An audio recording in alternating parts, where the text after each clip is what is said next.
A very good afternoon to all my listeners out there. I welcome you to another edition of Juvenile Dreams, our production of Rebuilding Drug-Free Foundations. My name is Gbenga Adekeye, and you are listening to Royal FM 95.1. Juvenile Dreams is a program where we talk about drugs, drug misuse, drug abuse, drug addiction, and other vices that are all interconnected with drugs. This program comes up every Saturday by 1:30 p.m. on Royal FM 95.1. So, you can set your schedule to tune in every Saturday by this time to listen.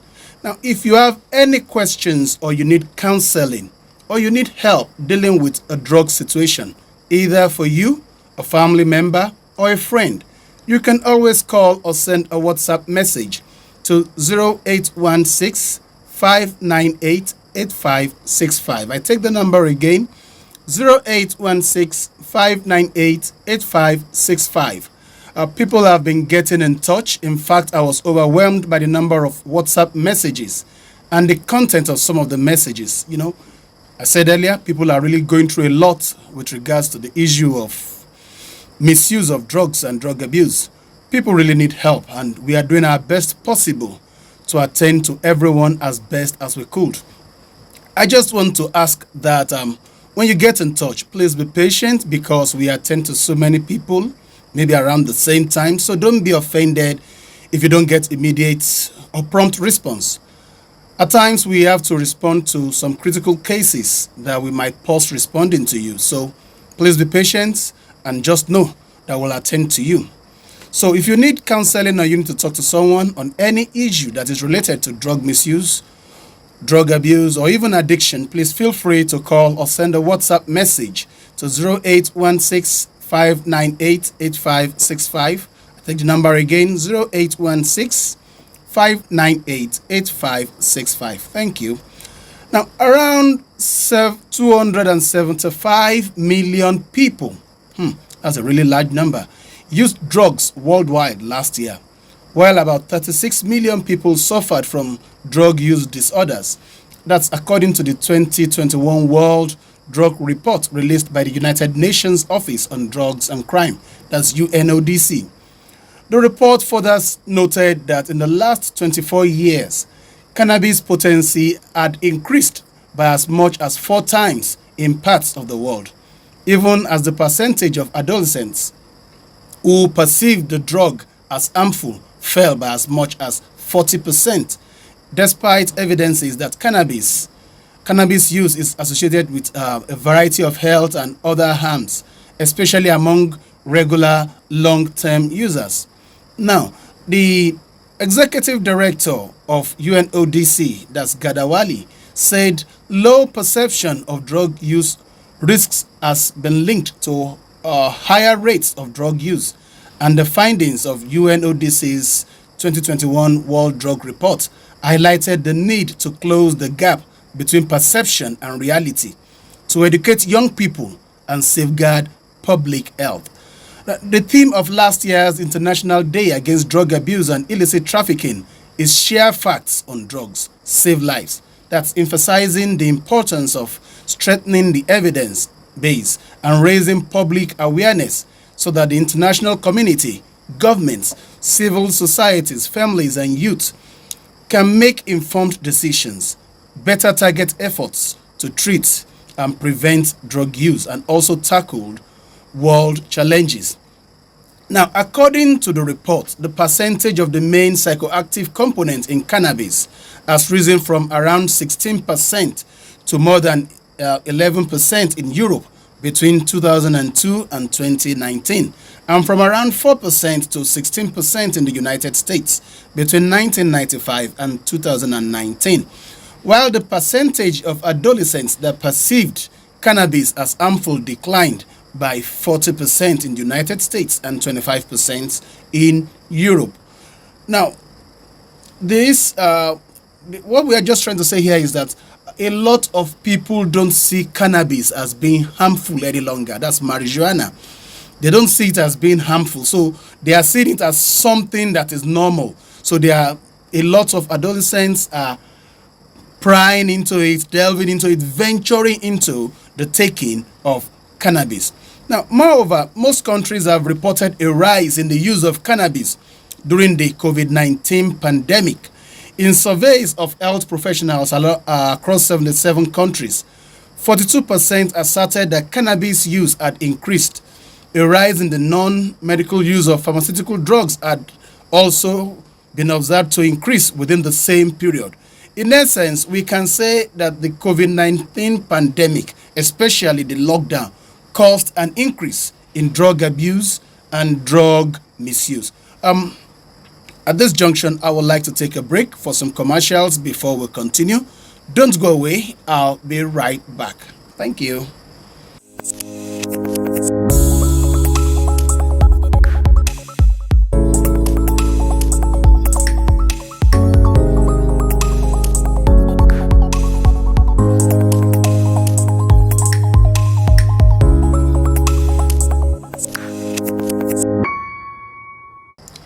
Welcome back. You're still listening to Royal FM 95.1. My name is Gbenga Adekeye, and the program is Juvenile Dreams, our production of Rebuilding Drug-Free Foundations, a program where we talk about drugs, drug misuse, drug abuse, drug addiction, and other vices that are interconnected with drugs. This program comes up every Saturday by 1:30 p.m.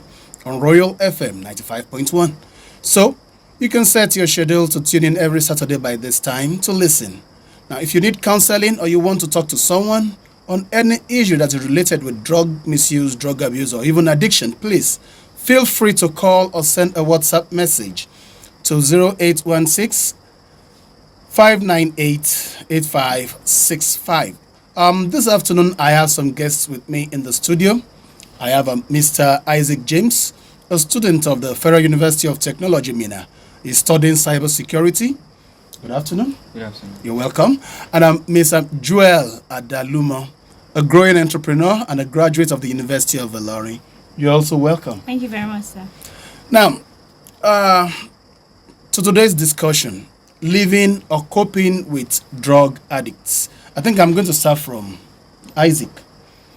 Well, I think you have a story to tell. You've had a lot of encounter with those who are involved with drug abuse. So, Oh yes, I have. Within the university environment that I live, drug abuse has been a recurring issue over the last few years, and I've discovered that it seems to be growing worse because even within my immediate environment, neighbors, classmates, I notice an increase in drug use, not only of over-the-counter medication, but also illegal drug use as well. Things like noticing even within your compound certain foul smells that are that's wide in the university environment, yeah. Right? Okay. Certain foul smells that are indicative of cannabis use and things like that. And it has become so bad in certain areas that it almost has become normalized. So people don't see it as much of a big deal as it used to be, say 4 or 5 years ago. So 4 or 5 years ago, you are telling us people see it as a big deal, but nowadays people don't see it as a big deal anymore. Yeah. Joel. Yes, sir. What would you like to say? Okay, as he was speaking, it just crossed my mind that if you look at the media, the movies that young people watch 4 or 5 years ago, to an extent, drug abuse was painted as bad, so to speak. But there are some other social matters, including illegal drug abuse, that now in the movies is just one of those things, and there is almost no hostel that nobody knows someone around that is like the hostel junkie. Okay. There's always someone around. It's become so rampant that it's as if it's just one of those things. And if you are not using it, it's just a choice. But it's actually more lethal and dangerous than people are giving it credit for. So people are giving credit for using drugs, right? Well, I'm saying it's more dangerous than most people admit.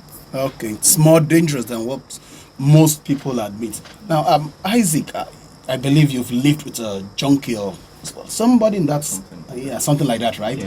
Yeah. So how was it?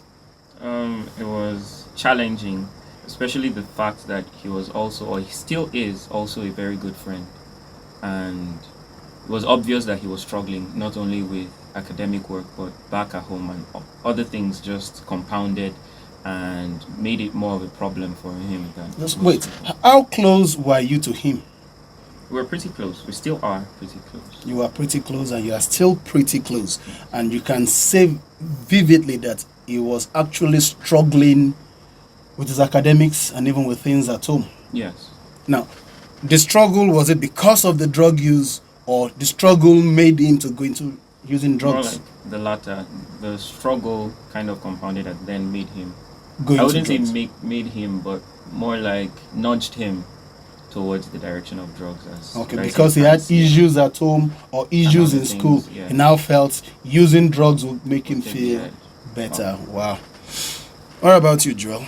Any close associate or friend? No, I don't have any close associates or friends, but I have people around me. Like Isaac is my friend. I know a couple of other people that there was a time last week, a friend of mine showed me her picture. She was really emotional and she was like, I know this guy. He is from a Christian background. He's even related to me, and I mean the very conservative Christian background, not to mention any denomination. But she was saying that okay, he had some issues at home, and he was just like, wait till I get to school. And she was showing me a video of him, and he was just smoking away. Wow. Well, I think I'm going to have the studio lines open for our listeners to call in. You might have a question, you might have a contribution or a comment. So for you to call into and join in this program, you can call in on 0810-850-1371. I take that number again,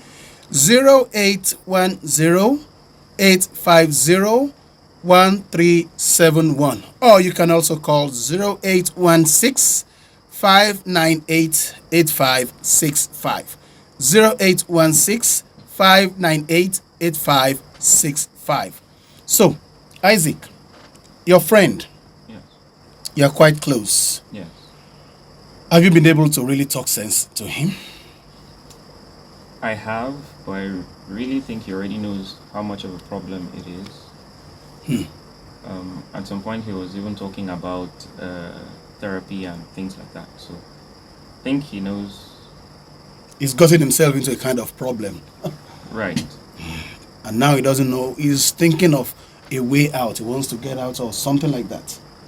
I'm not entirely sure. Really I'm not. Well, I think the issue is this. A lot of people fail to realize that when you get in, it becomes extremely difficult to pull out, because it's addiction pulls you. Right. Addiction holds you. Addiction chains you. Addiction keeps you captive. So it becomes almost impossible for you to let go. So that's where the problem is, which a lot of people don't realize before they venture into it. So I said you can call in on 0810-850-1371 for your questions, for your comments, and for your contributions. Now, Isaac, based on where you school, the environment you live, what will you say is a real issue with this issue of addiction? What is the real cause, or how do you think there can be a solution? I think part of the issue is peer pressure, but also insane amounts of stress. Okay, I think a call is coming in. Hello, good afternoon. Okay, I think the call went off. Oh, yeah, you said peer pressure, And stress. stress. Yeah. Stress, and peer pressure. Well, peer pressure, you're telling me when your friends push you to do things, right? And then stress, when you feel you are overworked, Yeah. so you want to release some steam. Right. Yeah. Well, is that really enough of a reason to go into drugs?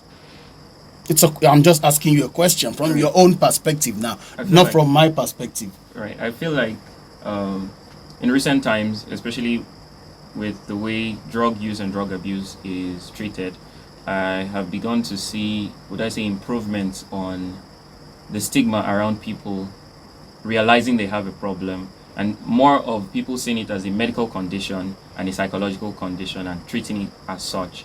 Like in recent years, even the Psychological Association of America, I think, updated certain definitions to make drug abuse more a medical and psychological issue than a societal one. And I think it will be a lot easier to deal with it as such. If you see it as a sickness, more like it will be easy to see that you need help. Okay.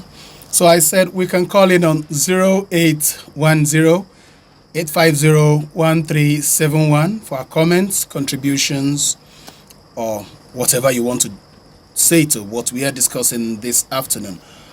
Joel. Yes, sir. Presently, the world is trying to make this thing easier. Why? Because we are looking at it as a mental health issue. So the world is trying to make it easier because in those days, a lot of stigma used to be on if you were into drugs. But nowadays, we are trying to make it easier so that people can come out and say, this is the problem I have. Do you think this is helping, or what do you think? Well, I think that a lot has to do with our environment and the society, because something, like Isaac was saying, something becomes what it is because it has been defined. So now it might work to be treated as a medical condition, but one of the things that cause that medical condition is also the outlook of the society. Okay. Now, I'm a little bit slightly older than Isaac, and in my time was that 4 or 5 years ago. So I didn't get to even have those peers as much around me. So now he's got to deal with that. What am I trying to say? I'm saying my crowd was different. Okay. So if and I quickly want to chip this in because I was working in your school and I was teaching, and it was one of our curriculum to teach grade 2, grade 3, grade 4 pupils what drugs are and drug abuse is. Now, my kind of person with children, I'm very down to earth. We talk, and we talked about the symptoms. And these children asked questions. They were grade 2, grade 3, grade 4, primary 2 kids, primary 3. Okay. And they will ask questions. Oh, if I see, before you know, you start hearing, there's someone I used to say around our house. Okay. His lips are dark. He talks like this. He smells. Are you saying he's into drugs? And it's a bad thing. So what am I saying? If from that early age, you give them the right orientation, okay, and put kids in the right peer group, and they will not be pressured when they're going through stress, when they're going through anything. Their response would be the response of what they're used to. Okay. So if I'm sorry to say, but I'm not really sorry. Sorry, I'm not sorry. But if kids are not just thrown into schools, I mean, the guy was Isaac's friend, but have you tested drugs before? No. Yeah, that's because he had an orientation from home. So when you throw kids just like that without a proper orientation through them, that's when, they can be so pressured. But if they have an orientation, they would have stress, the same stress that people go through, but then they might not go to they may not see drugs as a reason. We all go through stress, but they may not go to the end and say, drugs is the solution. So what you're trying to tell us now is society giving, has its own the society as well. Has its own negative effect. Yes. Not doing what they are supposed to do, especially from the family. Yeah, from the family front, from the home, from the home front. Now maybe parents are not doing what they are expected to do.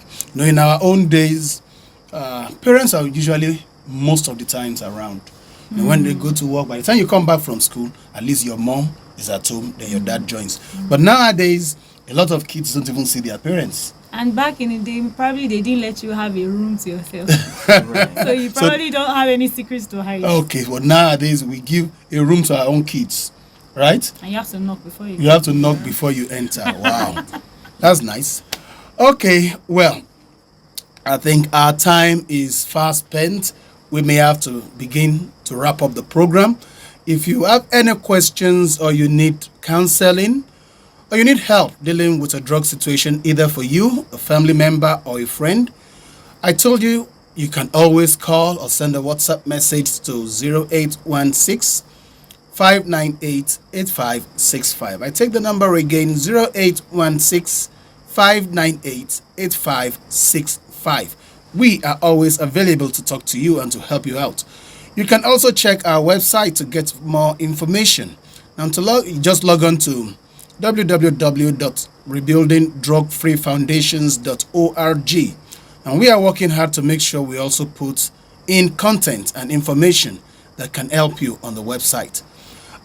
If you want to support what we're doing Rebuilding Drug-Free Foundations, please feel free to call or send a WhatsApp message to 0816-598-8565. At this junction, I have to wrap up the program, Juvenile Dreams, a production of Rebuilding Drug-Free Foundations, a program where we talk about drugs, drug abuse, drug misuse, drug addiction, and other vices that are interconnected with drugs. I also want to thank my guests in the studio. Isaac, thank you for coming. And Joel, thank you for coming. Thank you for having me. I also appreciate everyone on duty in the studio with me right now. Thank you for making things work. Until next week, do have a wonderful weekend. Bye and God bless.